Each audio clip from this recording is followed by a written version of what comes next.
Bienvenue tout le monde, je suis Chris Fleming, responsable des actions publiques et éducation chez Train Roads, et je suis très heureux que vous êtes si nombreux aujourd'hui pour la conférence sur le train mythique l'Orient Express. Cette conférence est organisée dans le cadre de notre exposition temporaire Orient Express, évidemment, et cette super belle exposition se termine dans 3 semaines, c'est-à-dire dimanche 17 avril. Et après le 17 avril, nous allons fermer le musée pour 3 semaines et réouvrir avec Royals and Trains une exposition sur la voiture, royale. Et le lien entre notre famille royale et le train et le rôle du train pour des autres rois, présidents, des empereurs et bien d'autres. À la fin de cette conférence, vous verrez un aperçu des conférences que nous organisons à partir du 10 mai. Et la liste des conférences n'est pas encore définitive, donc je vous conseille de garder un œil attentif sur notre site web.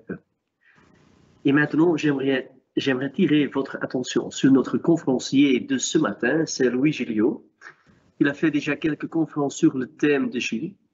Il est chercheur en histoire et actualité ferroviaire. Et Louis a fait carrière au sein des chemins de fer belges. Il a dirigé donc la SNCB, ça c'est clair. Il a dirigé le service de presse et de relations publiques et a été en charge de plusieurs projets, ainsi que du patrimoine historique des chemins de fer belges. Il poursuit des recherches en matière d'histoire ferroviaire, mais aussi sur l'avenir de nos chemins de fer face aux défis à relever. Et aujourd'hui, il va vous raconter tout sur l'Orient Express, ce train mythique. Donc, de sa croissance à son déclin, et avant qu'il commence, une dernière note pratique.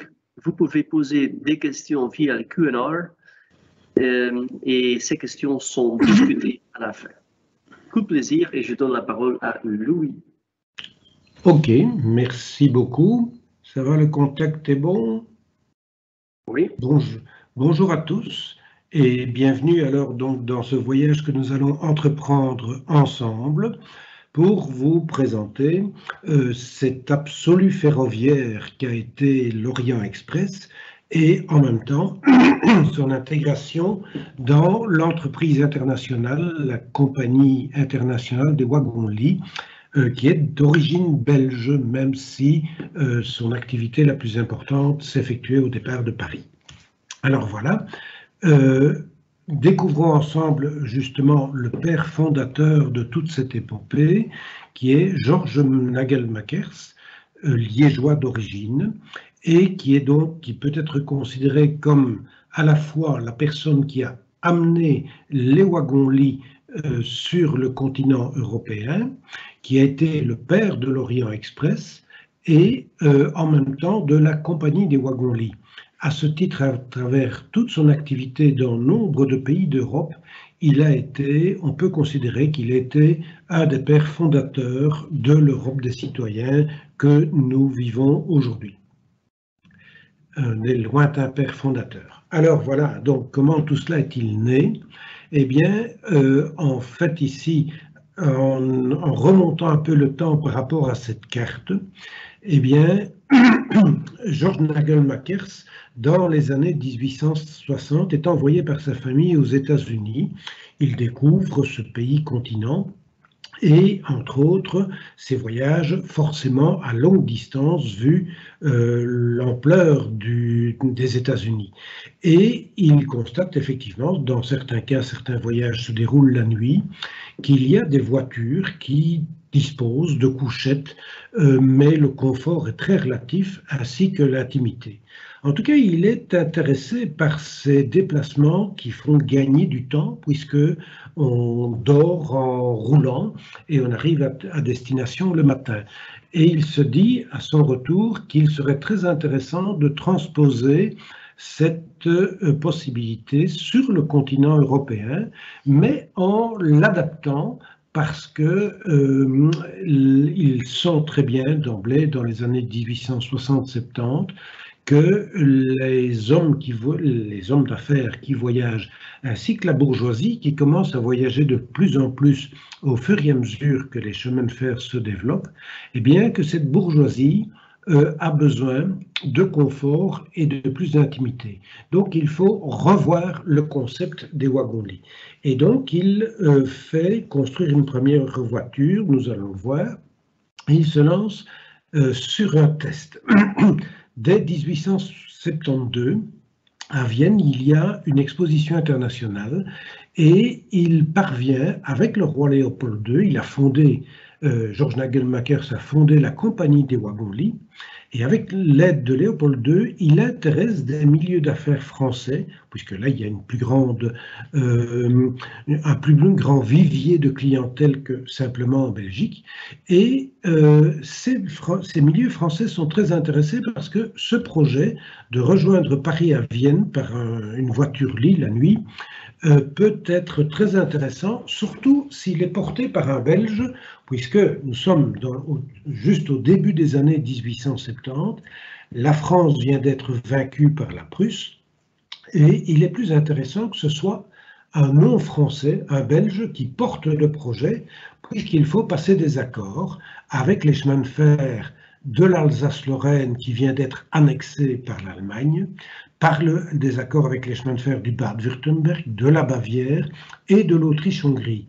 Et donc, c'est mieux si c'est un Belge qui s'occupe de cela, il sera plus facilement accepté par les vainqueurs de 1870.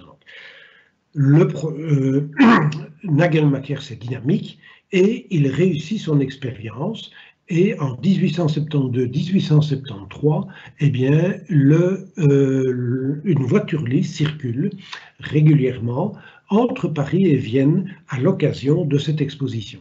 Mais on ignore qu'en fait, on ignore bien souvent, puisque les Français se focalisent beaucoup sur Paris-Vienne, mais qu'en réalité, au même moment, une autre voiture-lit a été utilisée également par Nagelmakers pour réaliser un autre test entre Ostende, Bruxelles, Cologne et pour aller jusque Berlin.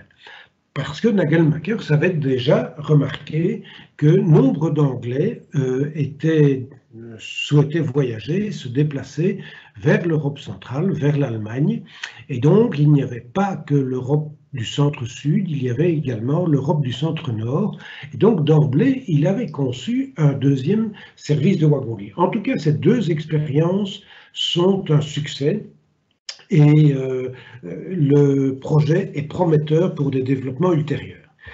À ce moment-là, donc dans les années 1870-1880, on baigne dans le monde intellectuel, culturel de l'Europe occidentale, dans véritablement un rêve d'Orient, avec une fascination de l'Orient. Il y a des écrivains qui écrivent, qui chantent les beautés, les charmes de l'Orient. Il y a des peintres qui s'inspirent aussi.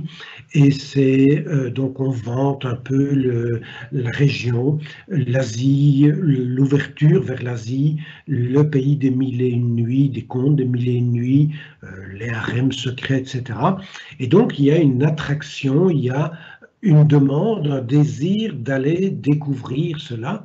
Et donc, ça peut susciter une véritable clientèle pour aller découvrir. À ce moment-là, il n'y a moyen que d'y aller par bateau, par exemple au départ de la France, au départ de Marseille. Et donc, ça prend tout un temps pour pouvoir atteindre la porte d'Orient, qui est Istanbul, une ville très historique. Mais il y a aussi un autre désir d'Orient à ce moment-là.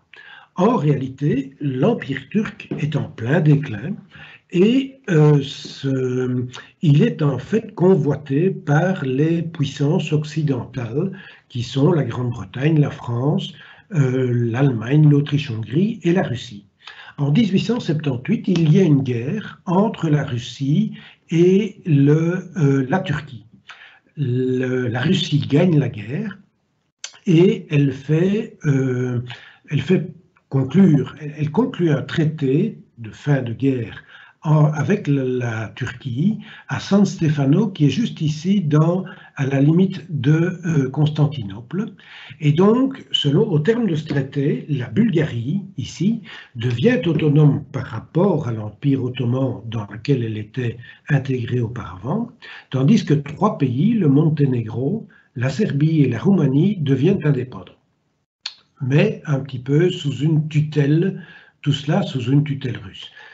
Les autres pays, les autres puissances occidentales, Allemagne, France, Grande-Bretagne, ne l'entendent pas de cette oreille et trouvent que la Russie s'est un peu trop avantagée dans ce traité.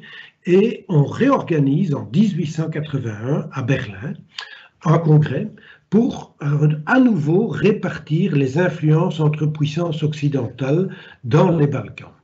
Et donc là, les Anglais, les Français se profilent, ainsi que les Allemands, se profilent davantage et négocient d'autres possibilités d'accès pour leur pays. Mais ça signifie aussi que dans cette région, il va y avoir des nouvelles opportunités, puisque là, on va pouvoir construire de nouvelles infrastructures, dont des lignes de chemin de fer, ces pays qui dépendaient de la Turquie en étant très très dépourvus jusque-là. Et tout cela a combiné avec ces possibilités de nouvelles infrastructures, le rêve d'Orient dans les cercles intellectuels, artistiques et littéraires, donne des idées à Nagelmakers qui se dit, mais avec ce qui se met en place, pourquoi ne pas prolonger la fameuse expérience de Paris à Vienne et de prolonger ce train, ces voitures-lits, jusque pratiquement Istanbul, la porte de l'Orient. Et Nagelmakers présente alors à toute une série de milieux son projet d'un train qui bientôt s'appellera l'Orient Express, et il a l'idée donc de proposer aux divers partenaires financiers, politiques, et également aux États qui sont situés sur le passage sur cet itinéraire, de participer au projet et de mettre sur pied un train qui irait de Paris à Istanbul. Et effectivement, toujours dynamique, il parvient à convaincre tous les partenaires et le projet se concrétise dès 1883.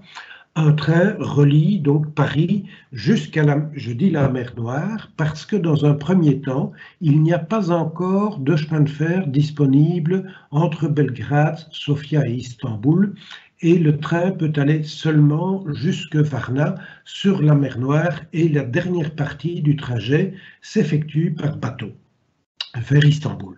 Alors voilà, c'est en tout cas très prisé, mais avec le temps, dès 1889, le passage difficile à travers les Carpates, qui sont le sud des Carpates, se réalise et le train viendra bientôt pouvoir passer et aller directement jusqu'Istanbul. Et là, nous sommes en 1889, l'Orient Express est ferroviaire de bout en bout jusqu'à Constantinople. C'est vraiment un grand succès et on en parle énormément, la presse est enthousiaste. Enfin, en une septantaine d'heures, donc à peine 3 jours, on peut aller en train sans avoir les aléas des transports par bateau, les difficultés parfois sur la mer, etc. Tandis que le train, qui a déjà une excellente réputation, mène les gens à bon port. Il y a une particularité aussi d'emblée avec l'Orient Express, et ça avait été déjà le cas avec l'expérience parisienne et Ostende, Bruxelles, Berlin, c'est le fait que dans ces négociations avec les chemins de fer, à ces négociations, Nagelmakers avait aussi ajouté des négociations avec les administrations territoriales des pays, des États traversés. Et jusque-là, pour les trains internationaux qui commençaient à exister, pour les relations internationales, les gens arrivaient à la frontière, il devait descendre du train, passer les contrôles de police, les contrôles de douane, reprendre un autre train dans la même gare qui alors continuait sur le pays dans lequel on entrait. Et par contre, Nagelmakers d'emblée avait dit, oui, mais moi, je demande que mes voyageurs, d'abord entre Paris et Vienne, et puis de même au-delà jusqu'à Constantinople via la Roumanie et puis en direct, eh bien, je demande que mes voyageurs que le voyage puisse être organisé de telle sorte que les voyageurs ne doivent plus descendre. Un conducteur, un accompagnateur de la voiture-lit va pouvoir recueillir les documents de voyage, les passeports, les cartes d'identité lorsqu'elles existaient, etc., ainsi que la déclaration de douane, et il va s'occuper de tout à chaque frontière. Et donc les voyageurs ne doivent plus nécessairement descendre. Les voyageurs restent dans le même train, dans leur voiture, de bout en bout, ce qui est un élément de grand confort par rapport à tout ce qui se produisait auparavant. On entre dans le train, on s'installe à bord dans sa voiture jusqu'à la destination finale, en cours de route ou au terminus entre Paris et Istanbul, par exemple. Voilà donc ce qui se passe dès 1883 et encore plus en 1889. Alors, autre aspect qui intervient, c'est non pas seulement une ou deux voitures lits, c'est d'emblée un train de luxe spécialisé. C'est un train complet qui comporte des voitures lits, une voiture restaurant et des fourgons à bagages, ou plusieurs fourgons à bagages suivant l'importance de ce que les voyageurs demandaient de transporter. C'est d'emblée aussi une grande innovation. Les gens disposent de toute leur place, tout est à bord. Il y a aussi donc d'emblée tous ces services qui sont concentrés de bout en bout, depuis l'origine, Paris, jusqu'à la gare d'arrivée, qui est la gare terminus, qui a été spécialement construite à Constantinople, qui a été ouverte dès 1889, donc avec l'arrivée de la ligne sur le Bosphore. Et donc là, les voyageurs restent à bord du train de bout en bout. À 2 pas de la gare de Sirkeci, eh bien, c'est la Corne d'Or, Sainte-Sophie, et très près de là, le Bosphore, c'est vraiment Istanbul et l'Orient qui s'offrent aux voyageurs. Et en plus, outre ce grand avantage, le gain de temps, la facilité, le confort, eh bien, il y a de plus en plus d'emblée, avec le succès de la formule, une demande de plus en plus importante, et Nagelmakers fait développer un train spécial, un train de luxe, de plus en plus confortable. Et par rapport aux toutes premières voitures qui avaient encore des essieux, il passe à la voiture qui repose sur 2 bogies, donc ce sont ces châssis qui comportent 2 essieux par châssis, le bogie, et qui offrent un plus grand confort, une plus grande stabilité et permet de plus longues voitures. Notons au passage que les toutes premières voitures qui ont équipé l'Orient Express ont été en partie de fabrication belge, une firme de la région de Malines, d'Ille et Bacalan, ont participé à la construction et à l'équipement de ces voitures de très grand luxe pour l'époque. Nous sommes donc dans les années 1880-1890. Voilà ces voitures, wagons-lits. Ici un exemple par rapport à l'expérience de Nagelmakers aux États-Unis. Eh bien, c'est beaucoup plus confortable. Ce sont des compartiments spécialisés, confort, donc avec de véritables lits, confort et intimité en même temps, d'une part pour les personnes du compartiment, une toilette séparée également, et la voiture-lit qui peut être convertie par l'accompagnateur de la position de nuit à la position de jour.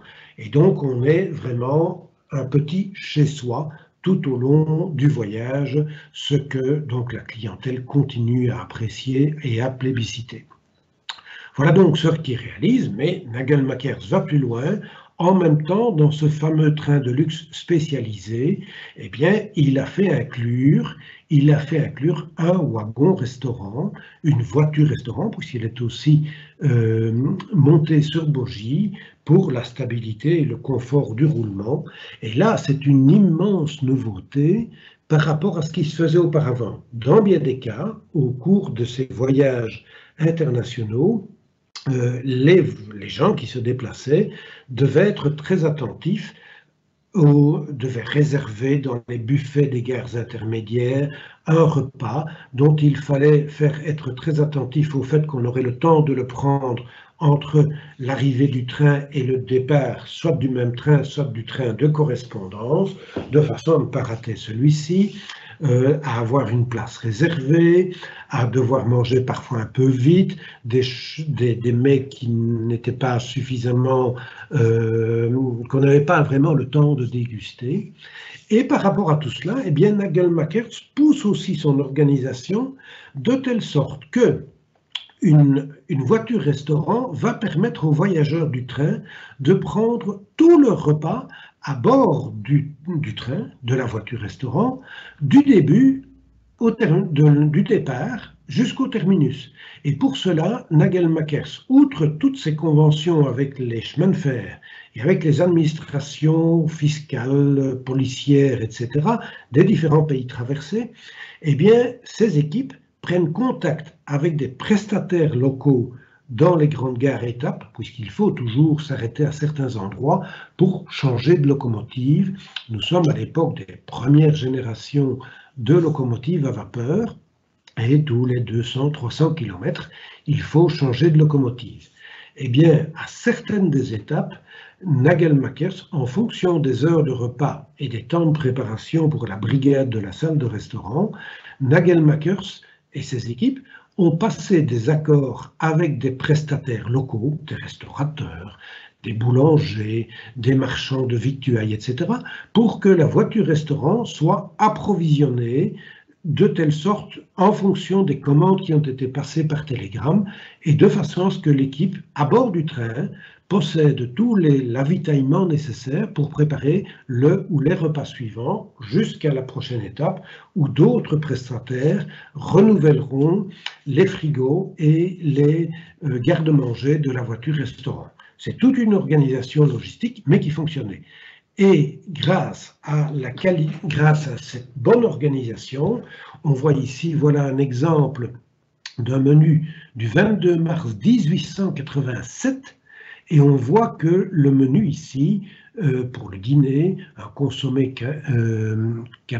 capisca, radis et beurre,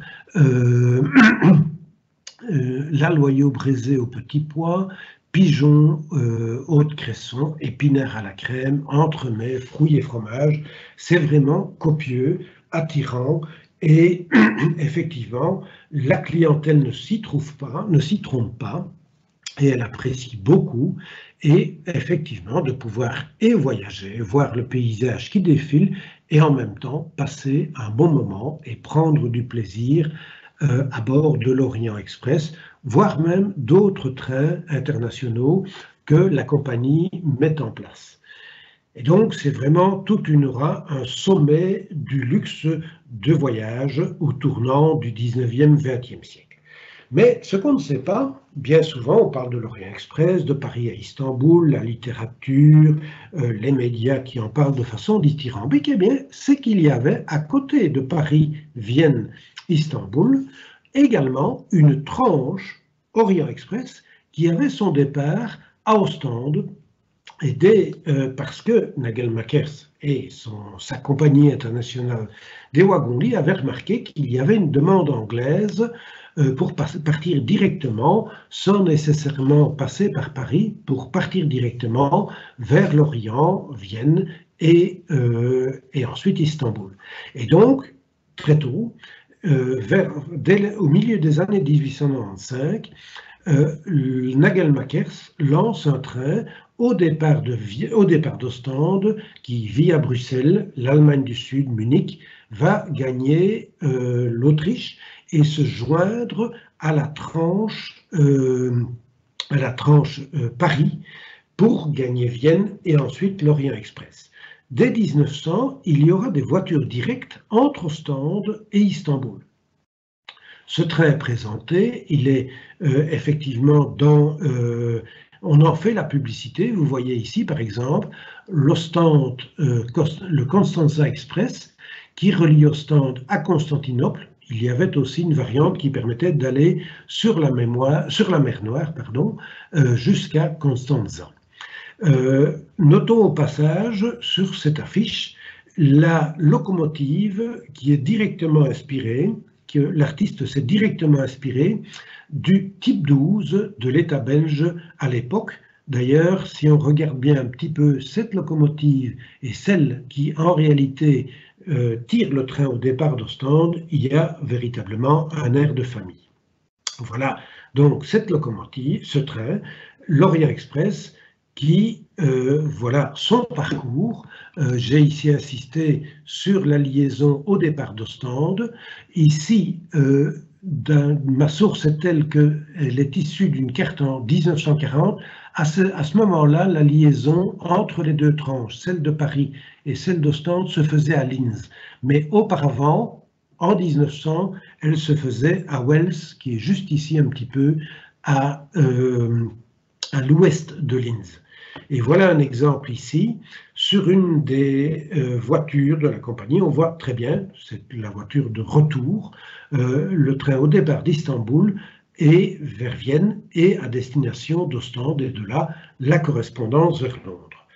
Tout fonctionne, et donc, avec cette épine dorsale de l'Orient Express, la compagnie se développe et lance toute une série d'autres relations, soit des trains de luxe complets, on peut en citer quelques exemples, vers la Riviera française, vers Madrid et Séville, ou également encore le Nord Express, on va le montrer juste après, mais il y a alors ainsi, au tournant du 19e, 20e siècle, un ensemble de relations. Il y a plus de 180 relations de voitures. Donc il y a toute une série de trains complets, trains de luxe, vers des destinations vers la Côte d'Azur, la Riviera, mais également des voitures directes, voitures-lits, qui sont accrochées à des trains existants et qui permettent à des voyageurs de traverser donc toute l'Europe et d'atteindre toute une série de destinations en Europe de l'Ouest et en Europe centrale. Un des exemples de trains alors complets de la compagnie des wagons-lits, c'était le Nord Express qui reliait Paris et Ostende à Saint-Pétersbourg, donc dans le nord de la Russie, au-delà des pays baltes. Et voici ici une illustration de son parcours de retour depuis Saint-Pétersbourg vers l'Europe. Il entre ici en Belgique, il est à Chaudfontaine, juste avant Liège, où on va séparer les deux tranches, la tranche qui continuera vers Paris et celle qui ira vers Ostende avec sa correspondance pour Londres. C'est un exemple. Alors, dans le même temps, au tournant du siècle, la compagnie des wagons-lits, Nagel-Makers toujours, met au point le concept de voiture-salon. Donc ce ne sont pas des voitures-lits, ce ne sont pas des voitures-restaurants, ce sont des voitures qui sont très harmonieusement organisées avec des salons où, pour des trajets plus courts, 2 jours, des gens, des hommes d'affaires, des stars peuvent, ou des messieurs importants des États peuvent prendre part, s'installer, discuter ensemble autour d'une collation ou d'un entremets léger. Voire aussi pour les gens fortunés de pouvoir, dans certains cas, faire des excursions entre certaines grandes villes ou vers certaines destinations touristiques. Nous allons le revoir dans un instant. Ce sont aussi donc cette autre gamme de voitures qui est offerte, dont les services sont offerts par la compagnie des wagons-lits. Pour réaliser tout cela, eh bien, la compagnie, puisqu'elle est elle-même organisatrice de ces trains, elle a besoin d'installations pour entretenir tout ce matériel, le réparer, en construire des nouveaux, etc. Et il y a un atelier chef de ligne qui est juste au nord de Paris, à Saint-Denis. C'est l'atelier mère de la compagnie, mais il y en a toute une série d'autres. Et comme Ostende est aussi tête de ligne de plusieurs grandes liaisons, eh bien, un atelier de wagon-lit est construit à Ostende, pas très loin de la gare principale, de la gare d'Ostende. C'est donc à Ostende, au lieu-dit Slickens, qu'un important atelier est construit. Ce n'est pas 2-3 voies pour quelques voitures. On voit ici que ce sont des installations très importantes. Et donc, toutes les nuits et à certains moments de la carrière des voitures ou lorsqu'il faut faire des adaptations, des transformations, tout ce parc, ce matériel passe en atelier pour être entretenu, réparé, mis au point. À côté de cela, la compagnie ne fait pas que de faire circuler des trains de luxe. Eh bien, elle décide aussi, pour accueillir ses voyageurs juste au départ ou à l'arrivée, de construire de grands hôtels. Elle en construit à Paris, à Bruxelles, à Vienne, à Budapest, à Istanbul, mais elle en construit également à Berlin, au terminus d'Ostende. Et il y en a même là plusieurs, puisque avec l'aide du roi Léopold III, qui est toujours Léopold II, pardon, qui est toujours un actionnaire de la compagnie, eh bien, on construit sur la digue le Royal Palace Hotel, qui est une référence en la matière et dont une partie existe toujours aujourd'hui. Il y avait même à l'époque un second hôtel, le Grand Hôtel de la Plage, qui appartenait à la compagnie des wagons-lits, et celle-ci va même exploiter l'hôtel qui a été construit accolé à la gare d'Ostende elle-même lorsque une nouvelle gare était construite au début du XXe siècle. Il y avait donc pratiquement pour la compagnie des wagons-lits, à un moment donné, 3 hôtels qui étaient donc exploités par la compagnie. Je disais tout à l'heure que la compagnie organisait aussi des trains spéciaux ou des voitures des voitures de jour, des voitures salon, pour des personnes qui faisaient des déplacements d'affaires ou des responsables politiques importants, ou bien alors pour des touristes fortunés. Et il y avait par exemple aussi des trains qui circulaient entre, par exemple, Ostende ici, et une autre destination. On voit par exemple, dans le sud de la Belgique, il y a eu à un moment donné, en dessous de Dinan, entre Dinan et Houillet, eh bien, la Compagnie internationale des wagons-lits, sa filiale, la Compagnie des grands hôtels, a repris le château royal d'Ardenne, qui était donc une résidence royale de chasse, que le roi Léopold II avait fait transformer en grande résidence, et donc il avait cédé à la Compagnie des wagons-lits, et c'était un grand hôtel. Elle était desservie par une gare privée qui était au pied du château. Le château était sur une éminence, il a disparu aujourd'hui, il n'y a plus qu'un golf, et donc des trains spéciaux d'excursion circulaient entre Paris et Dinan et puis Houillet, en s'arrêtant à la gare privée du château royal d'Ardenne, ou également entre Ostende et le château royal d'Ardenne. C'était donc à la belle saison des buts d'excursion pour les touristes fortunés qui pouvaient passer d'un grand hôtel à l'autre de la compagnie grâce à des trains d'excursion.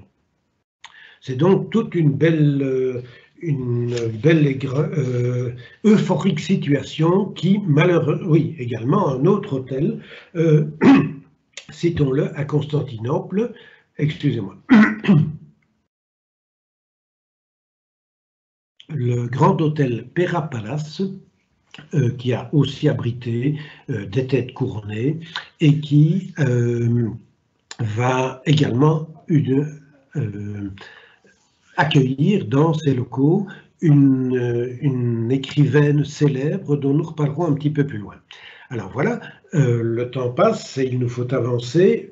Par exemple, le grand hôtel Novotny, le Perapalas, disposait d'un salon extrêmement prestigieux, le salon mauresque, où nombre de grands contrats ou des accords internationaux ont été conclus.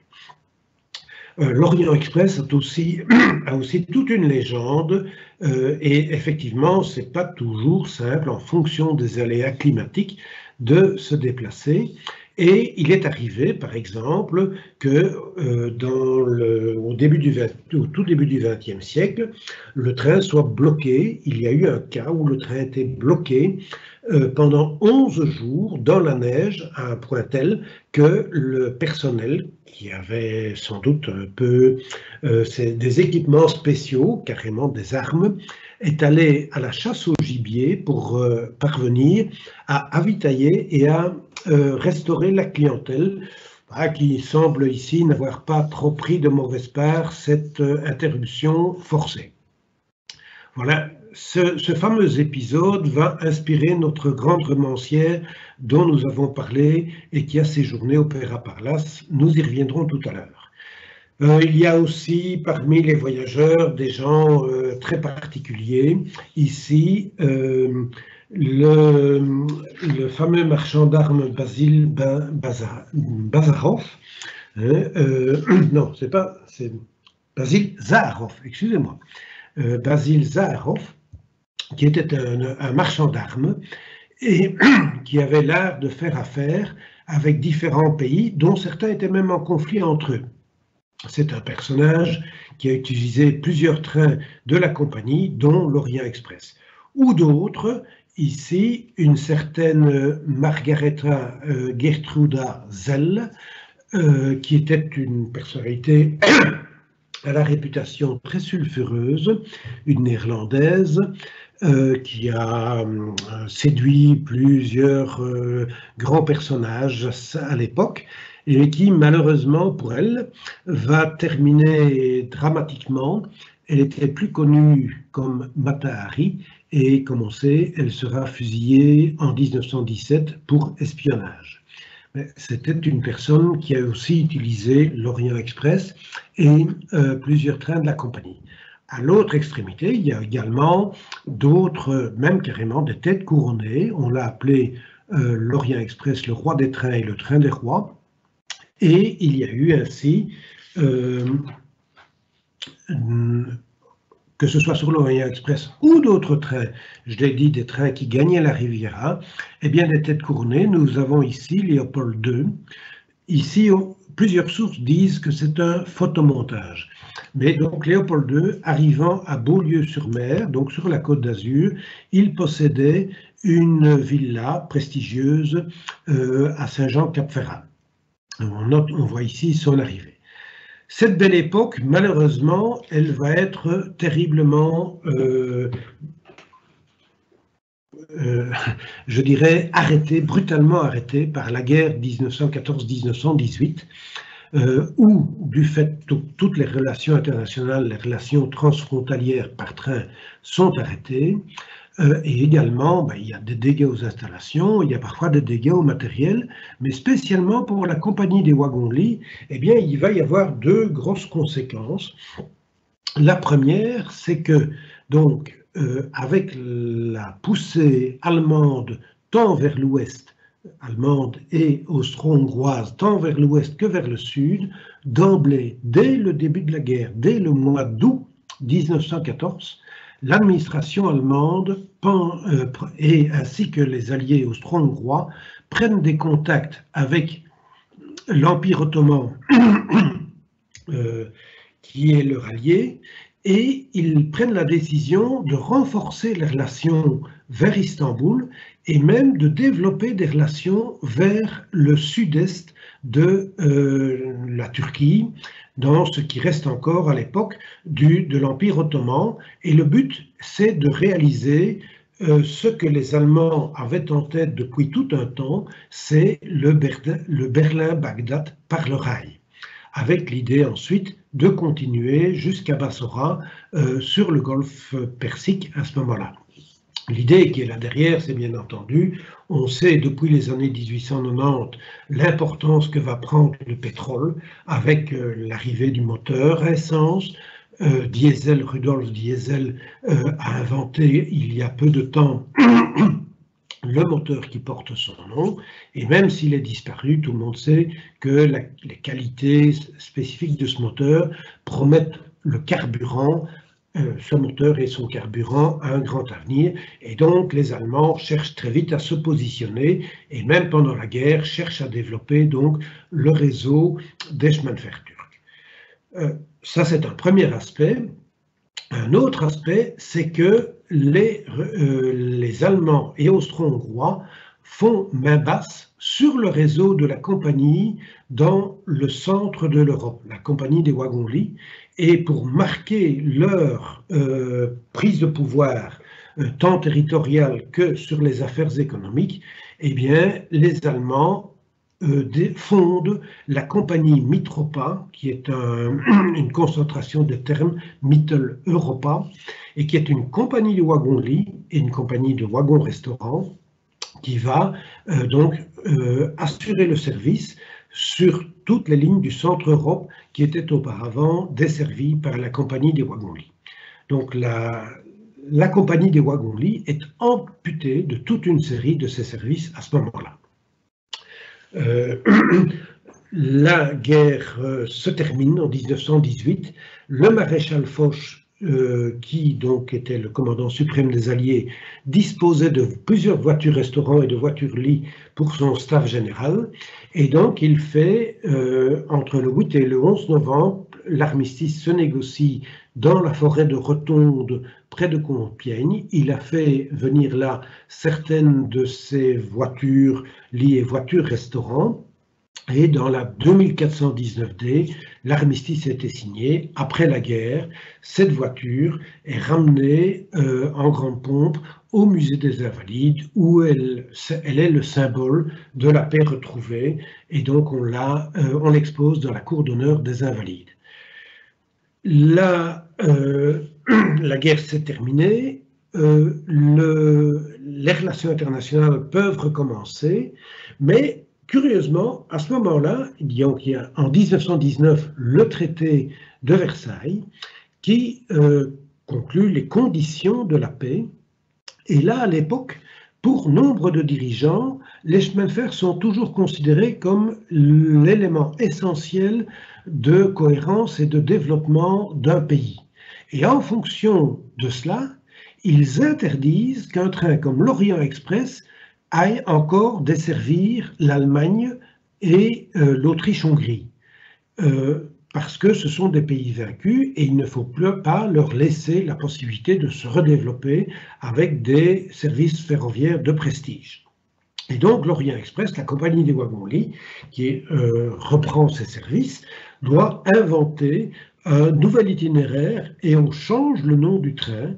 Et dorénavant, celui-ci va partir de Paris, aller par le Valais suisse, passer le Simplon, d'où la nouvelle appellation, Milan, Venise, passer par le nouveau royaume des Serbes, Croates et Slovènes, et de là gagner Constantinople, Istanbul.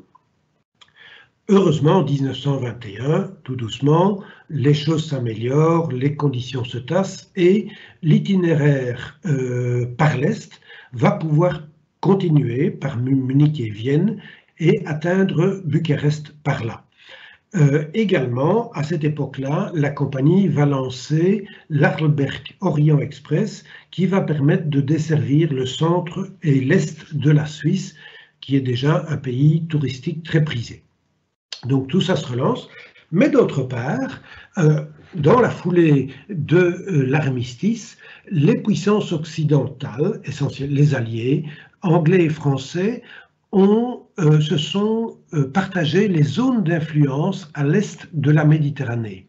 Et ils ont donc décidé de développer, également toujours pour les questions aussi de champs pétrolifères du Moyen-Orient, de développer des relations. La compagnie des wagons-lits participe à l'aventure et elle met sur pied, dans les années 20-1930, des services entre Jérusalem et Haïfa et le Caire, entre Haïfa et le Caire, et également elle lance le Taurus Express qui part de la rive orientale du Bosphore, dessert en antenne Ankara, mais dessert Alep, et de là gagne Bagdad, et puis il gagnera Bassora.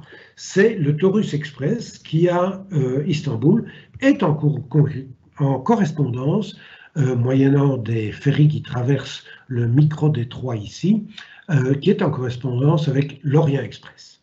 Parallèlement, c'est aussi une période où la compagnie se modernise, elle crée les voitures de grand luxe, les fameuses voitures LX pour voitures de luxe, avec 10 compartiments single qui, au fur et à mesure des années, seront quand même progressivement transformés. Ce sera la crise aussi des années 30 en LX16 pour 16 voitures, pour 16 passagers, ou LX20 pour 20 passagers. C'est effectivement des voitures dotées d'un très grand raffinement, d'un confort très élaboré à bord, un énorme luxe, le confort et raffinement tout à fait à l'intérieur, les toilettes individuelles, la position jour, la position nuit, c'est le grand luxe. Et ce qui change aussi par rapport à la période précédente, ces voitures qui sont en acier, j'ai oublié de le préciser, eh bien, elles sont revêtues d'une teinte bleue, ce qui donnera un nouveau look, un grand prestige, et embarquer à bord de ces voitures est déjà l'amorce du plaisir du voyage en soi. La teinte bleue de ces voitures va donner naissance aussi au fameux train bleu qui sera plébiscité par la clientèle et vanté par les médias. Ce sera en soi, en lui-même, une vedette des années 1920. Mais il n'y a pas que les voitures de grand luxe. La compagnie sait aussi que toute une partie de la clientèle souhaite des voyages de nuit, mais à budget plus serré, et elle fait construire d'autres séries, dont les voitures Y, qui sont davantage passe-partout, où chaque compartiment peut être transformé rapidement par l'accompagnateur en place-lit pour une, deux, où il y aura soit une seule place-lit, single, ou double, ou triple. Peut-être y avoir jusqu'à 3 personnes par compartiment. Et ces voitures, alors, équipent toute une série de relations internationales. La compagnie lance aussi dans les années 30 2 trains entre Paris et Londres, un train 2 jours avec un changement de train à Calais et à Folkestone et un transfert par ferry, c'est la fameuse Flèche d'Or par Amiens, Boulogne et de là Londres. Là, ce sont 2 trains différents avec des voitures Pullman, nous y arriverons. Mais également, il y a un autre train lancé par la compagnie, le fameux Night Ferry. Il y aura d'ailleurs une antenne Londres-Bruxelles. Le Night Ferry, eh bien, c'est un train de voitures-lits qui circule via Lille jusque Dunkerque. Et là, ce train étant, donc les voyageurs restent à bord et passent le Night Ferry, c'est un train de nuit. Les voyageurs passent la nuit à bord du train dans le ferry et continuent jusqu'à Londres. On voit ces voitures au fait qu'elles ont un gabarit un peu plus étroit, adapté, parce que le gabarit anglais, c'est le même écartement, mais le gabarit est un peu plus étroit. Et à une des extrémités, il n'y a pas de porte d'accès. L'espace a été réaménagé pour donner un peu plus de place à l'accompagnateur des wagons-lits. Voilà un exemple. Entre 1957 et 1980, à peu près la fin du service, nous sommes ici à Bruxelles où on voit la tour du Midi. Et la dernière voiture de ce train Lille-Bruxelles, voici une voiture pour les spécialistes, c'est une voiture M2 qui circulait, donc le parc, la rame qui circulait entre Bruxelles et Lille était des voitures M2. Et à un certain moment, eh bien, une voire 2 voitures du Night Ferry étaient accrochées à l'arrière du train. Pour mentionnons rapidement au passage, le temps passe très vite, il y a beaucoup à dire, eh bien, mentionnons rapidement au passage que si on ne classe pas les trains à grande vitesse dans des trains internationaux classiques, et donc l'Eurostar n'étant pas mis comme un train international classique, eh bien, le Night Ferry a été le seul train international des chemins de fer britanniques. Puisque tous les autres trains sont nationaux, mais lui a réellement, avec ses voitures, ont réellement circulé de Paris à Londres et de Bruxelles à Londres. Voilà l'autre exemple. De jour, là, dans les années 20, la compagnie développe aussi des voitures Pullman sur base d'un concept qui existait déjà en Angleterre à ce moment-là, une compagnie, la British Pullman Car, qui était possédée par Lord Dalziel, qui était devenu administrateur de la compagnie des wagons-lits, avait fait construire donc des voitures pour le continent, pour des trajets, là aussi avec des voitures richement décorées, pour des voyages de jour où l'on pouvait prendre une collation légère. Vous avez ici l'exemple, donc des marqueteries. À cette époque, ces voitures sont aussi dotées, sont rehaussées de verre travaillé des œuvres du grand maître verrier français Lalique. C'est un exemple parmi d'autres. Les voitures restaurants sont aussi renouvelées avec des voitures métalliques et malgré tout, même si on ne sait pas encore y réaliser une cuisine spacieuse, elle continue à servir des mets à hauteur de la réputation de la compagnie des wagons-lits au fil des années. Voilà un exemple de ce qui pouvait être servi à bord. C'est un exemple que nous pouvons voir à l'exposition de Train World, que je vous invite à visiter. Toujours la légende, mon Dieu, comme le temps passe vite, voilà notre grande écrivaine dont nous avons déjà parlé, par exemple, Agatha Christie, qui a écrit le fameux Crime de l'Orient Express, dont on a tiré aussi des versions filmées. Et ici, l'affiche du film de 1973, exposée à Train World. Et voilà un exemple, le train espace confiné permet cette fameuse enquête du mythique Hercule Poirot, on reconnaît aussi cet acteur. Hercule Poirot, dont le drame s'est passé pendant que le train était emprisonné dans la neige. Agatha Christie s'est inspirée de ce fameux épisode dont j'ai parlé tout à l'heure. Et donc, il réalise l'enquête et il parvient à déterminer qui est, mais là je vous laisse, l'auteur du crime, sachant simplement au départ, pour rester très ferroviaire, que donc c'était tourné dans de véritables voitures de la compagnie des wagons-lits, mais compte tenu 1973, nous sommes aussi dans la période de la guerre froide, il n'était pas possible de tourner dans les Balkans, eh bien les extérieurs ont été tournés sur une petite ligne du Haut-Jura qui existait entre Pontarlier et Vallorbe et qui est aujourd'hui reprise par une association touristique, le Conifère. Mais donc dans les années 70, on a pu y tourner ce film. La guerre 40-45, à nouveau, avec tous ces drames, et qui permet le fantastique développement, par la suite, du transport aérien, puisque nombre d'avions militaires de transport ont pu être reconvertis en avions civils pour le transport de passagers ou de fret.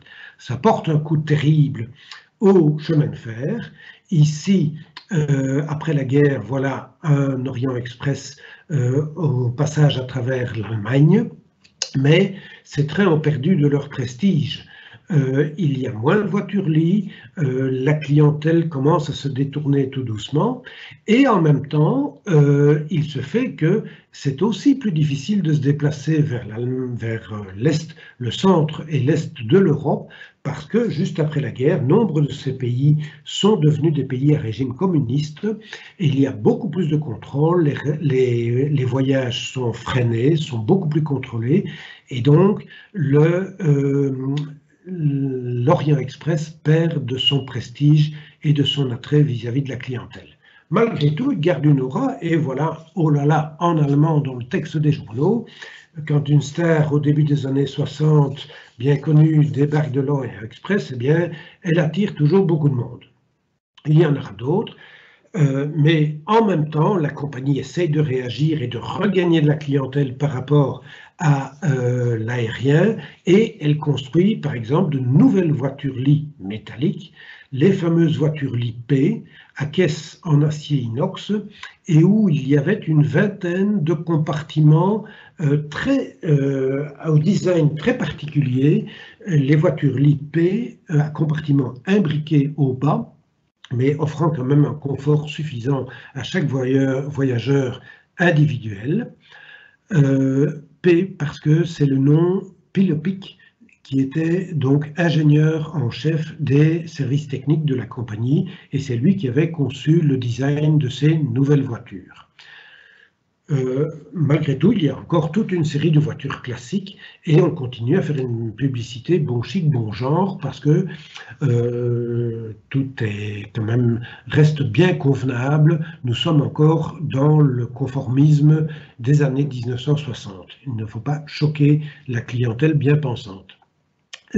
Au-delà, et inspiré des voitures P, en inox, eh bien, la compagnie met encore en service les voitures T2 qui sont ici. Voici un exemple de voiture SNCB à Bruxelles, qui sont inspirées des voitures à compartiments imbriqués, mais qui permettent d'avoir deux passagers par compartiment.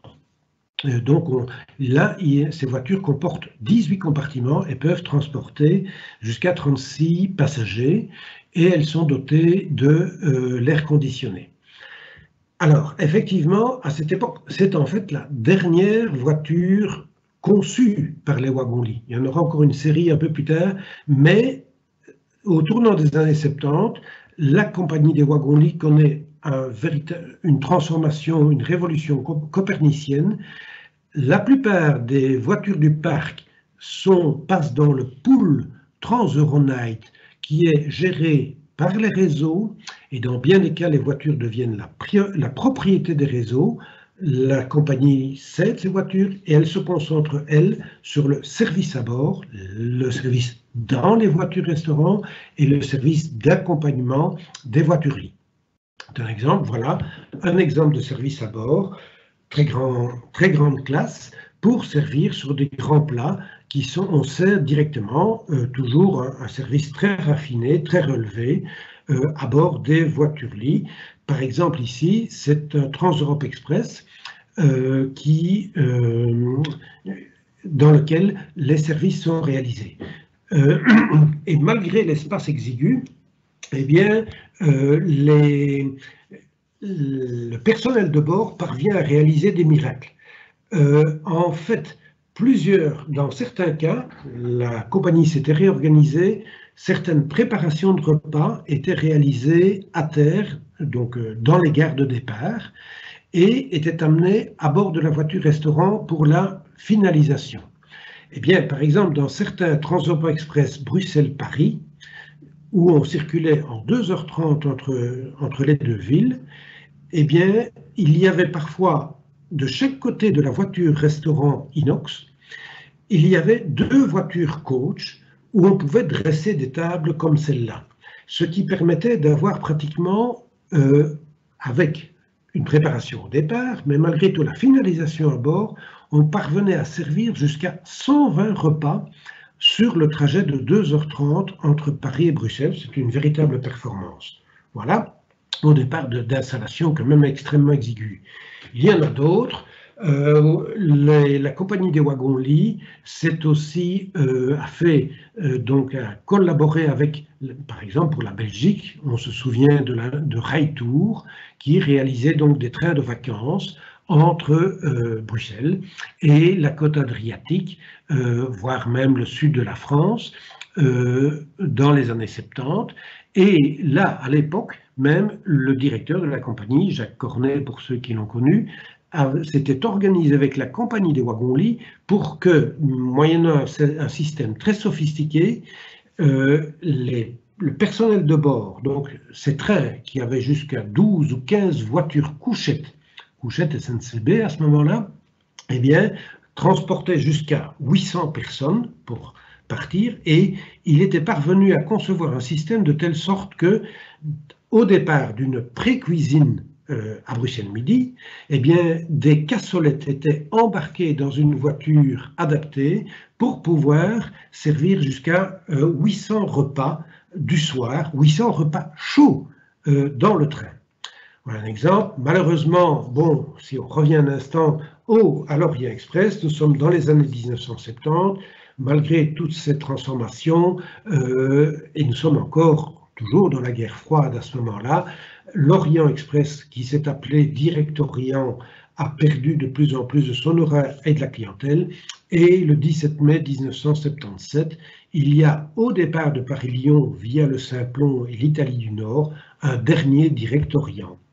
Voilà, c'est la fin de l'Orient Express.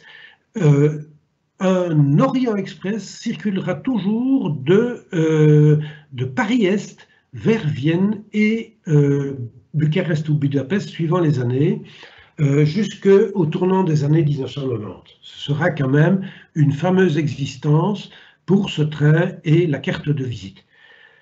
La vie réelle de l'Orient Express se termine, mais très rapidement, en fait, lorsque les voitures de luxe ont été vendues dans une grande vente à Monaco à la fin des années 1970, un Suisse en a d'abord racheté, Albert Glatt, avec de la société Intraflug, mais également James Sherwood, qui a mis sur pied donc Albert Glatt et son Nostalgie Orient Express a fait des circulations jusque dans les années 80, début des années 90, mais James Sherwood lui-même a lancé son fameux Venise-Simplon Orient Express depuis 1982. Et donc ce train, souvent il démarre de Calais. En fait, les gens arrivent à Londres, sont transférés par train spécial à Folkestone ou Douvres, Calais, et là ils embarquent dans le train continental. Au départ, ce train de 9 voitures, et bien maintenant il en comporte 18, et il franchit donc la Suisse, puis l'Autriche, le Brenner, pour arriver à Vienne, d'où le fameux Venise-Simplon Orient Express.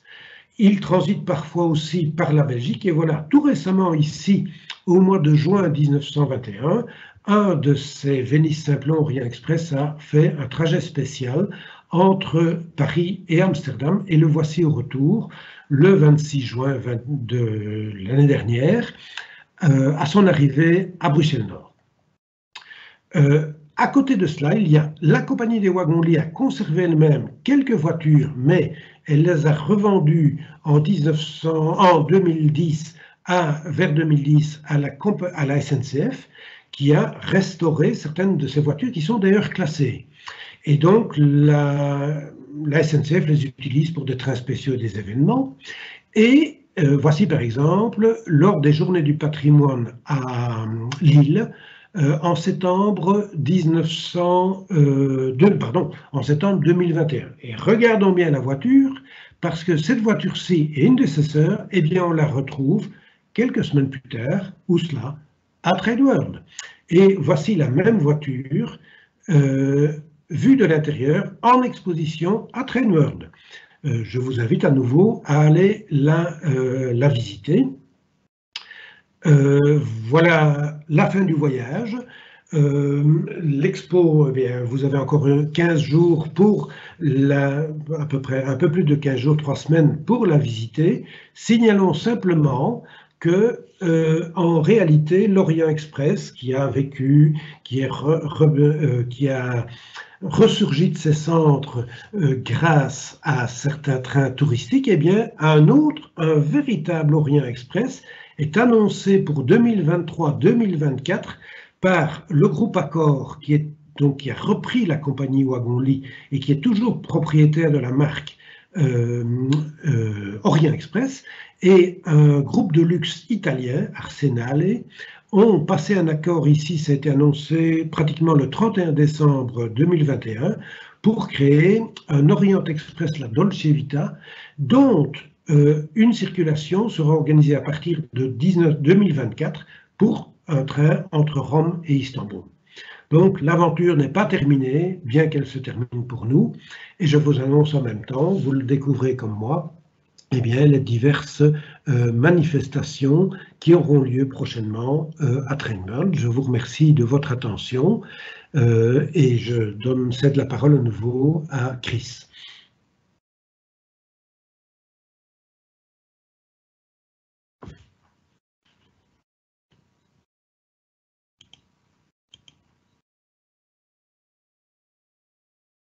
Merci beaucoup, Louis, pour cet exposé très intéressant.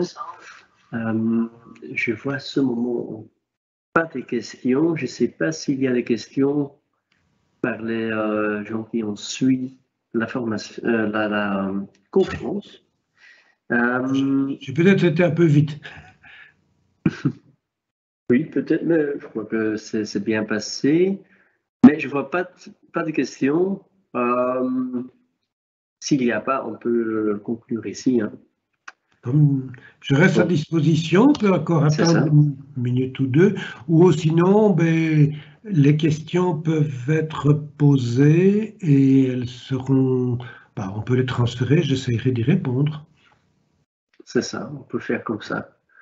Donc, s'il y a encore des questions, si vous avez encore des questions, mais vous n'avez pas la question à ce moment, vous pouvez la poser via moi, via email. Évidemment, bien visiter cette expo si vous n'avez pas fait encore. Donc, merci pour être là et on va terminer. Merci beaucoup, Louis, et je vous souhaite une très belle samedi après-midi. À plus. Voilà, ok. Au revoir à tous. Au revoir. Et donc, à tout à l'heure pour nous. Je coupe.